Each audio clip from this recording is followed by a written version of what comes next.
अस्सलाम वालेकुम viewers, welcome to the students platform. आज हम पीएसवाई 402 के लेसन नंबर 40 को डिस्कस करेंगे। लेसन स्टार्ट करने से पहले मैं आपको बताता चलूँ कि इस टाइम जो है ना, रात के 2:37 हो चुके हैं। तो मैं काफ़ी देर से लेक्चर्स बना रहा हूँ, कोई 7-8 घंटे मुझे कंटिन्यू हो गए हैं। तो बिल्कुल थक चुका हूँ, इसलिए अगर कहीं पर स्लिप ऑफ टंग का मसला बनता है या लफ्ज़ आगे पीछे होते हैं तो इसको इग्नोर कर दीजिएगा। मेरा बेसिक एम जो है आप लोगों को कंसेप्ट क्लियर करना है। तो टाइम भी कम था, एग्ज़ाम शुरू हो रहे हैं मंडे से, तो उससे पहले पहले मैंने इसको कंप्लीट करना था। लेसन की तरफ बढ़ते हैं। Prototype approach. जैसे कि मैंने पिछले लेसन में आपको बताया था कि प्रोटोटाइप अप्रोच को हम नेक्स्ट लेसन में डिटेल से पढ़ेंगे। गिवन बाय रोश।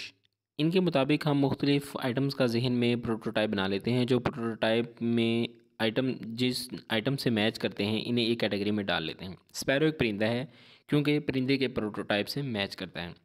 प्रोटोटाइपिलिटी, इसके अंदर कह रहा है कि प्रोटोटाइपिलिटी एक चीज़ की खसूसियत जितना ज़्यादा प्रोटोटाइप से मिलती होगी वो उसकी प्रोटोटाइपिलिटी कहलाती है। ये सारी चीज़ें जो है हम नेक्स्ट लेसन में डिटेल से डिस्कस करेंगे। यहाँ से देखें लेवल्स ऑफ कैटेगराइजेशन। कैटेगराइजेशन के 3 लेवल्स हैं, सुपर ऑर्डिनेट, बेसिक और subordinate. Superordinate higher level है, बेसिक जो है मॉडरेटली स्पेसिफिक है, और सब ऑर्डिनेट जो है वो लोअर लेवल है। अब इनके एग्जांपल्स देखें, एक एग्जांपल से आपको क्लियर हो जाएगा। सब ऑर्डिनेट एक फर्नीचर जो है एक सब ऑर्डिनेट है। बेसिक एग्जांपल उसकी उसकी कैटेगरी क्या है, चेयर। और फर्दर सब ऑर्डिनेट इसकी जो एग्जाम्पल कैटेगरी वो है डेस्क चेयर। इनके पहले फर्नीचर, फिर फर्नीचर के अंदर चेयर आ गई, चेयर के अंदर डेस्क चेयर आ गई या मूविंग चेयर आ गई। इस तरह फर्नीचर हो गया, फर्नीचर के अंदर सोफ़ा लगा लें, सोफ़े के अंदर आ गए फिर कौन सा सोफ़ा, किस किस्म का सोफ़ा। इस तरह ये 3 टाइप्स में हम डिवाइड करते हैं, 3 कैटेगरीज में। उसी को यहाँ पे उसने एक्सप्लेन किया हुआ है।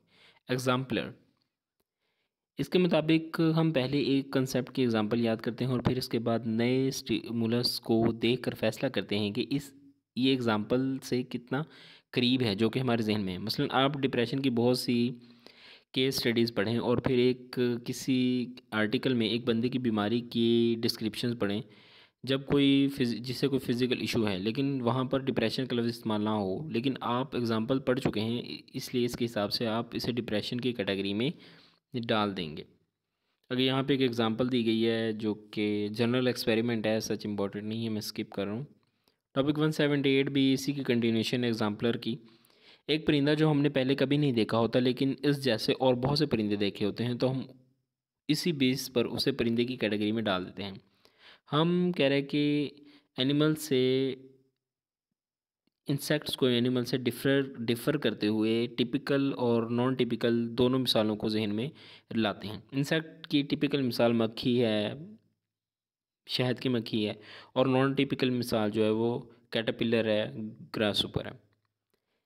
एग्जाम्पल अप्रोच के मुताबिक एक कह रहा है कि खसूसियत की बिना पर, एक जनरल खसूसियत की बिना पर हम कैटेगराइजेशन नहीं कर सकते। एक चीज़ को कैटेगराइज करने के लिए बहुत सारी एग्जाम्पल जो हैं वो याद करनी पड़ती हैं।